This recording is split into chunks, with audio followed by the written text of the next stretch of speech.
আসসালামু আলাইকুম। আজকে হলো ছুটির দিন, আর এই ছুটির দিনে চলে আসলাম শাহবাগের মোড়ে। আপনারা দেখতে পাচ্ছেন এখানে ছাত্ররা ট্রাফিক নিয়ন্ত্রণের দায়িত্ব পালন করতেছে।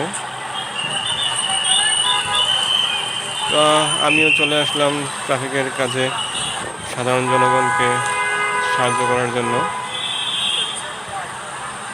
অসংখ্য গাড়ি ইতিমধ্যেই ভিড় করে আছে।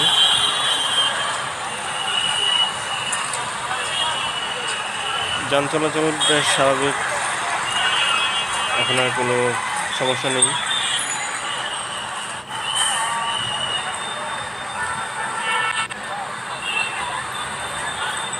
আসলে আমিও মনে করেছি আমার নৈতিক দায়িত্ব থেকে আমারও প্রয়োজন কিছু না কিছুভাবে হেল্প করা। তাই যেহেতু পুলিশ এখনো সেইভাবে মাঠে নেই, তাই এই ট্রাফিক কার্যক্রমে রাস্তাঘাট মনিটরিংয়ের দায়িত্বে যেহেতু ছাত্ররা নেমে পড়েছে, তাই তাদের সাথে ঐক্যবদ্ধভাবে আমিও সাহায্য করতে চলে আসলাম। এটা একটা নৈতিক দায়িত্বের মধ্যে পড়ে।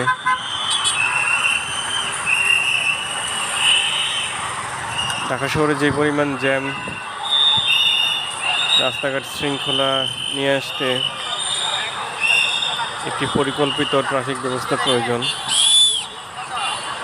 আজকে রাস্তায় কাজ করতে এসে দেখলাম আসলেই ট্রাফিক ব্যবস্থার আধুনিকায়ন প্রয়োজন।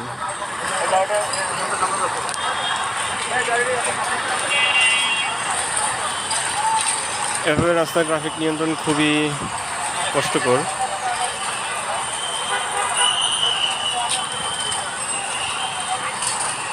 দেখেন এলোপাথারিভাবে মানুষজন চলাচল করে, যে কোনো সময় দুর্ঘটনা ঘটার সম্ভাবনা আছে। ঠিক আছে, সবাইকে ধন্যবাদ। ভালো থাকবেন, সুস্থ থাকবেন, সতর্কভাবে রাস্তা চলাচল করবেন। আল্লাহ হাফিজ।